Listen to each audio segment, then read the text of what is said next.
Hi guys, and welcome back to Terror Page Philippines. And sa video na to, gawin natin ang weekly horoscope para sa mga kaibigan natin na may Sun, Moon, and Rising na Scorpio. So if you're new to the channel, click the subscribe button, bell notification, and give this video a like na rin. Yes, wala po ako sa bahay. Nasa Sagada po ako upon the recording of this video. Ayan, kung nais nyo malaman kung ano po yung Sun, Moon, at Rising nyo po, please sa dulo po ng video pakihintay, meron po tayong link para dito. Now, kung naghanap kayo ng mga charms and crystals tulad ng mga to, or spell works tulad ng mga prosperity or love spell, message nyo po ako sa Tarot Page Philippines Facebook page. Okay? And guys, so, even yung private reading doon na rin natin. Okay, so, remember yung mga readings natin po, they are for guidance purposes. Use your free will wisely. If you want to also give us thank to support our channel, you can click the thank you heart button. Scorpio, how are you? So we have here is the 10 of Swords and number 8, the Tribe. So yung what? Scorpio, hatching of plans na tayo ngayon. Kumbaga, it's time that you do what you have been planning. Yung mga binalak mo before, yung mga ginusto mo, eto na yung time na para gawin na siya. Make that move. Gawin mo na. Gumalaw ka na. Lumabas ka ng comfort zone. Sometimes kasi, sabi ng card of the tribe, hindi naman kasi kailangan na lagi natin kasama yung mga tao sa paligid natin.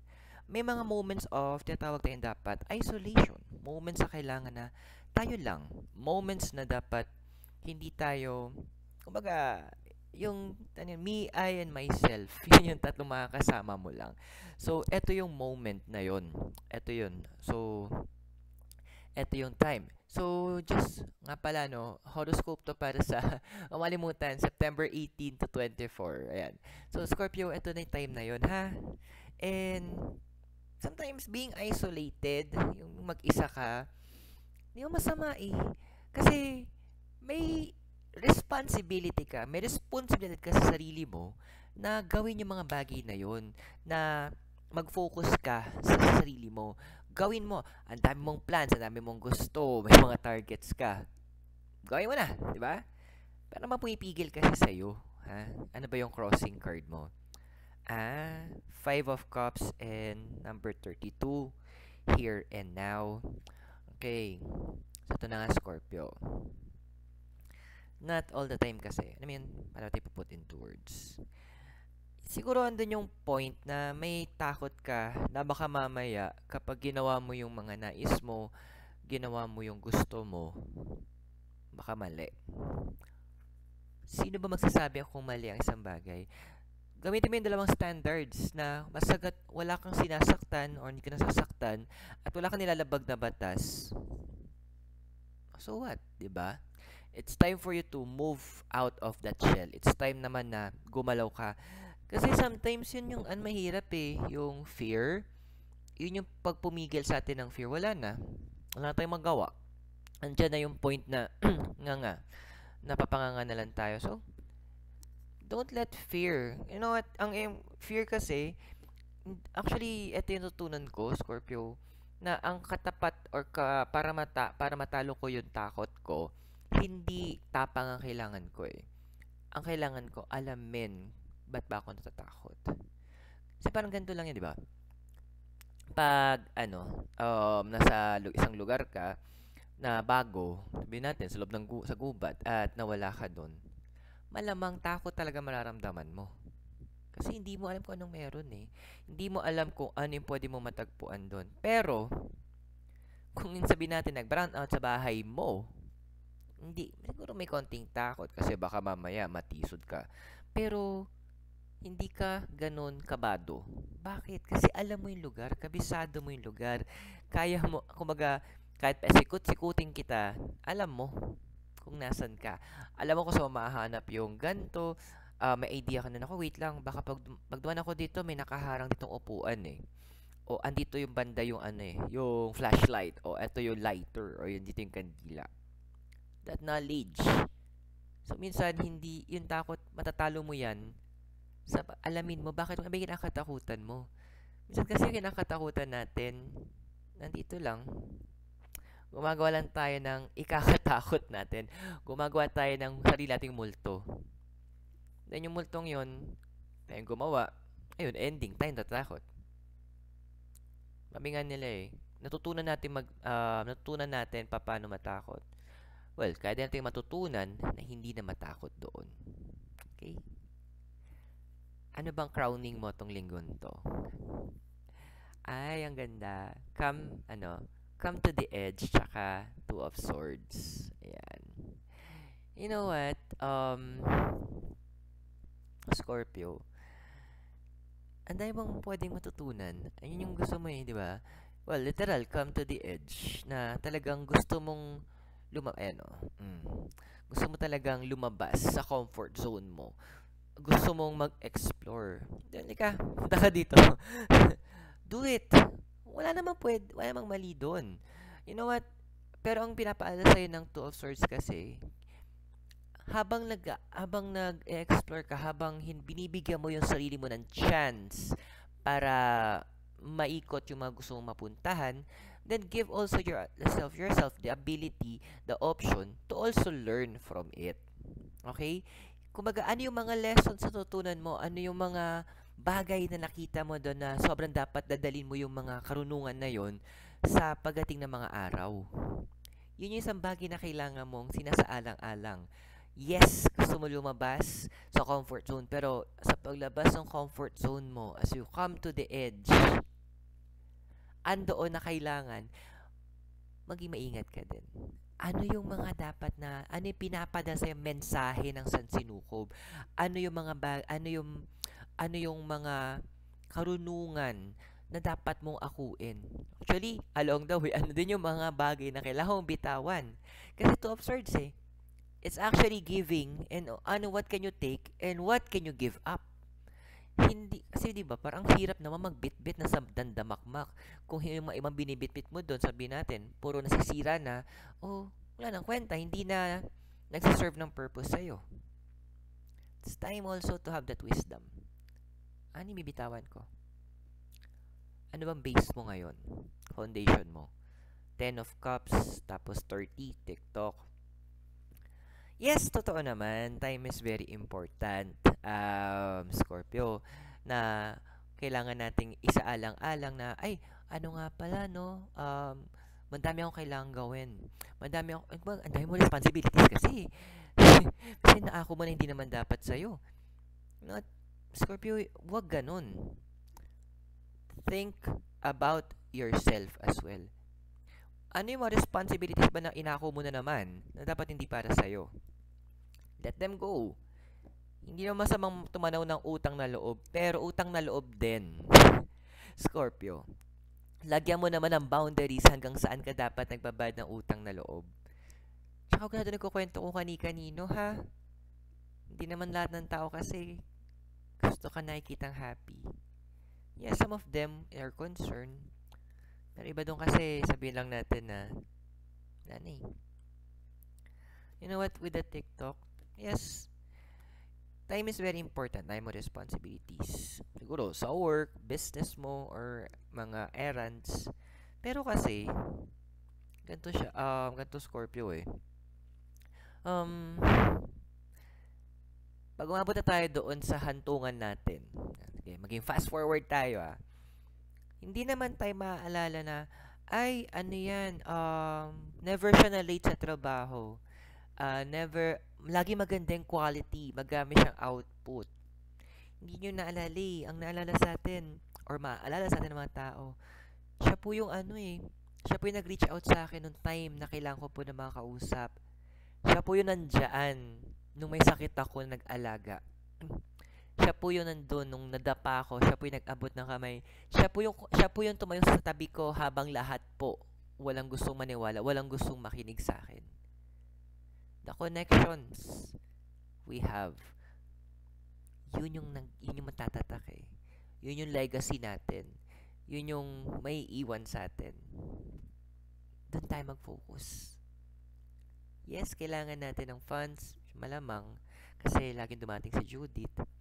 Pero, kailangan din man natin i-build yung mga importanteng bagay sa buhay natin. Ano ba yung recent past mo na nag-influence? Eight of Wands. Tapos, number 18, Serendipity. Alam mo, Scorpio, ganito lang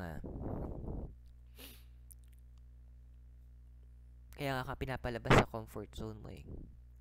Kaya nga gustong itulak ka na nga ng universe para magawa mo na yung mga matagal mo nang pinaplano. Kasi, ang daming nangyari in the past na parang sunod, di ba? Sunod-sunod.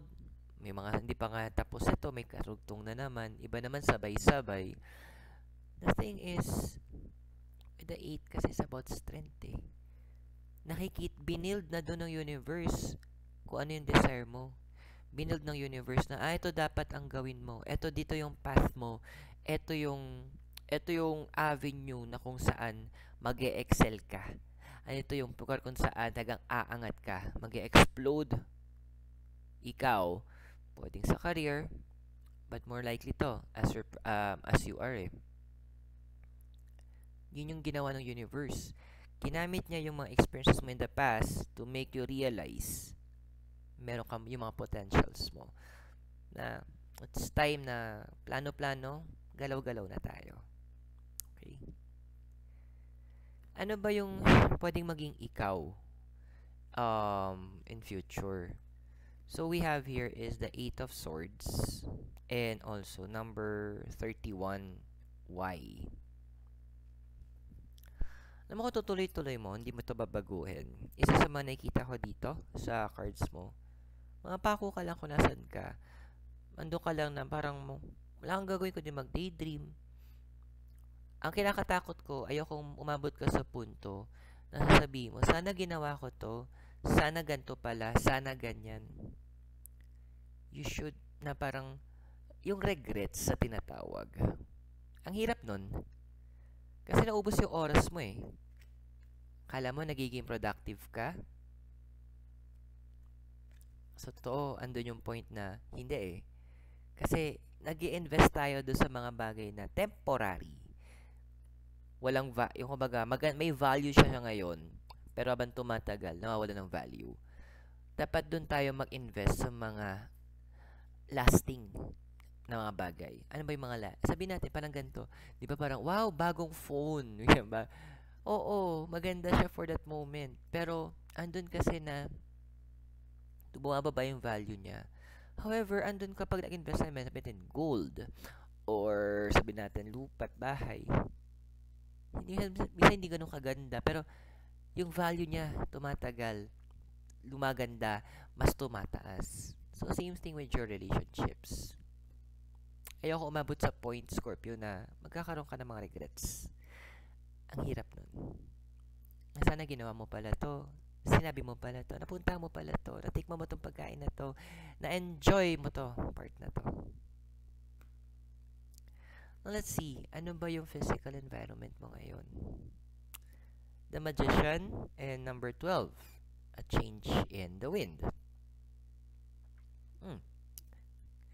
Well, your physical environment kasi, mga tao, nakikita nila yung ano yung deserve mo eh. Nakikita nila kung ano yung para sa'yo. Sometimes you need to listen. Kasi minsan sa universe, siguro minsan matigas kasi ulo din natin, Scorpio. Siguro minsan natin na, feeling natin, alam natin to, we know about this, about that. Pero totoo, hindi natin alam.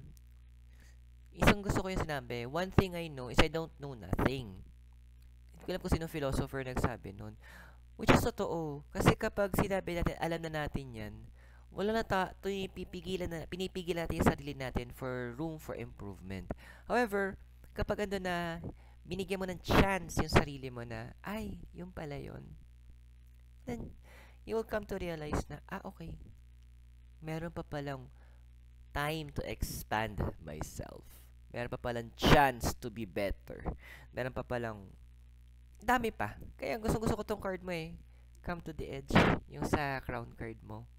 Kasi ando na hinahayaan ka ng universe. Akala mo edge na yun. Pero hindi pa. Pagdating mo doon, bubukas pa yung universe.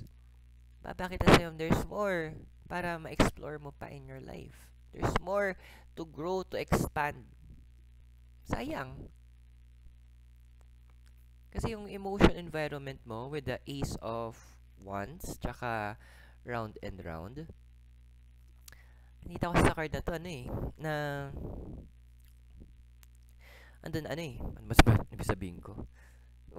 Andun yung point of, iba sa inyo, actually karamihan nagbe-break out na Kumbaga, challenge niya yung sarili niya What I'm seeing here kasi, iba sa inyo, unti-unti nang ilalabas sa comfort zone.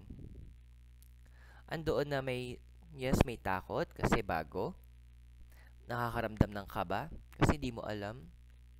Pero para saan pa yung sinasabi nyo minsan na trust the process, di ba? Para saan pa yung sinasabing have faith, di ba? Manampalataya ka. Kasi kung di mo gagawin, para ka nagdasal tapos hindi ka naniniwala yung pagdadasal mo, papakinggan. Yung para ka humiling, kung magbigay ka ng iyong healing or ng wish, pero hindi mo naman paniniwalaan or nagdududa ka. Asan? Tame your emotions, ha? Andun yung pinapakita sa akin ng cards. And, minsan kasi, alam yung gusto ko yung, di ba, likan natin yung iba, yung, sa mga Christians, remember yung Our Lord's Prayer. Diba? Our Father in heaven, hallowed be thy name, thy kingdom come. Sa part na to, thy will be done on earth as it is in heaven. Kung magda-doubt ka sa will niya, ano pa na sinabi mo yung prayer na yon? Ano pa na hinayaan mo yung will niya ang masunod? Diba? Ano bang hopes and fears mo ngayon? Meron tayong 9 of Wands tsaka 28 building blocks. So, ano bang hopes and fears mo ngayon? Dude, walang masama pag nagkamali tayo along the way. Ang masama, mali ka na nga, nagkakamali na nga tayo, hindi pa natin na-acknowledge, hindi pa tayo tututo, hindi pa tayo naghanap ng paraan para i-correct yung sarili natin. Worse, hindi tayo naghanap ng paraan para alamin ano yung karunungan na dapat kong makuha mula doon sa pagkakamali na yon. Make sense, di ba, Scorpio? Kaya nga building blocks Yun yung hope mo, ma-build mo sarili mo. Paano mo may-build yung sarili mo kung hindi ka makikinig? O hindi mo gagawin yung binubukas sa pintuan ng sansinuko para sa'yo? Di ba? Walang pinlano na pangit ang sansinuko para sa bawat isa sa atin. Lahat yan for goodness para sa atin. Magagandang bagay. Bakit minsan nagkakaproblema? Dahil din sa atin. Kasi, matigas ulo natin. Pray tayo na trust the process. Thy will be done. Saan na? Kasi di sumusunod. Thy will be done. Tapos sabi ni God sa'yo, eto ang gawin mo. Ikaw, ay, talaga ba? So, be vigilant. Kumbaga, maging wise ka doon. Ano ba yung pwedeng future mo sa linggong to? Meron tayo ditong The Empress, tsaka number 37, Never Ending Story. Alam mo, Scorpio, hindi ka sabi nga nung dating, nung namayapa ng reporter, hindi namin kayo tatantanan. Yun din ang gagawin sa'yo ng universe. Hindi ka rin tatantanan. Kasi nakita yung potential mo Kumbaga parang, nakita na natin sa isang bata na, ay, ang galing niya mag-drawing. So tayo, for the give tayo ng coloring book, pencil, scratch pad. Yung bata, hindi. Tayo, sige, bigay pa rin tayo kasi we saw the potential. Sa'yo din. Kaya kung hindi ka susunod, expect mo talaga, papadalan ka sunod-sunod na kaganapan para mas maintindihan mo yung kapasidad mo, mas makita mo na ito dapat yung tinatahak mo. That's why you will be going to your edge. Para andun yung point. Huwag mo hintayin yung point na mapipilitan ka. Then parang ma-realize mo na, ay, kaya sayang, dapat dati pa pala. Make that decision now. Nagagalaw ka. Gawin mo yung decision na mag-explore ka na. Gawin mo yung decision na ako naman. Okay? Naway nakatulong po yung reading sa inyo at tandaan yung mga naging readings natin, they are for guidance purposes. Use your free will wisely. At kung bago kayo sa channel, please click the subscribe button, bell notification, and like this video. At kung naghanap po kayo ng charms, crystals, even spellworks, message po ako sa Facebook page natin, which is Seropage Philippines. And if you want to help po na lumago po ang ating channel to support, you can click on the subscribe button as well. So guys, Scorpio, maraming salamat sa'yo. God bless, namaste, Hare Krishna, and blessed be. And hope magkita tayo very soon. And laging tandaan, please be safe. Goodbye for now. Thank you.